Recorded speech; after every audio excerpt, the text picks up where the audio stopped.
በታሪክ ለመጀመሪያ ጊዜ ሰው ሰራሽ የኢነርጂ ደሴት በቤልጂየም እየተሰራ ይገኛል። በልዕልት ኤልሳቤት የተሰየመው ይህ ፕሮጀክት ዙሪያውን ባለው መሬት ላይ የንፋስ ተርባይኖች ተተክለው እስከ 3.5 ጊጋዋት ድረስ ያመነጫሉ። ከዚያም ይህን ኃይል ተቀብለው ወደ ተለያዩ የአውሮፓ ሀገራት ለማሰራጨት ደግሞ በቂ መሬት ስለሌላት ቤልጂየም ይህን ሰው ሰራሽ የኢነርጂ ደሴት በውቅያኖስ ላይ እየሰራች ነው። ይህንን ለመስራት ያለውን የሎጂስቲክ ብዛት ብታዩ በጣም ትገረማላችሁ።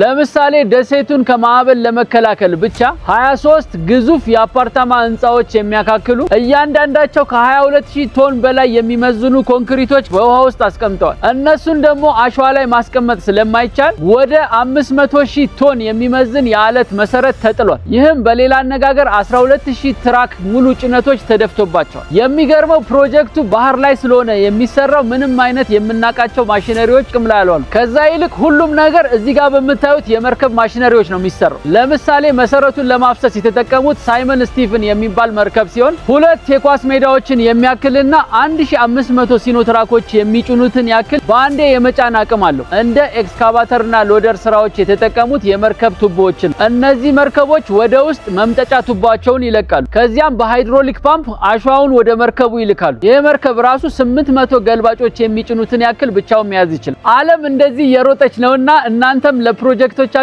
ዘመኑ የደረሰበትን ማሽነሪዎችን ለመግዛትም ለመከራየትም አድራሻችን ቃሊቲ ውሃ ልማት ወደ ካዲስኮ በሚወስደው መንገድ ጋዳል ማርኬት ሾሩም ውስጥ እንገኛለን። መልካም ቀን።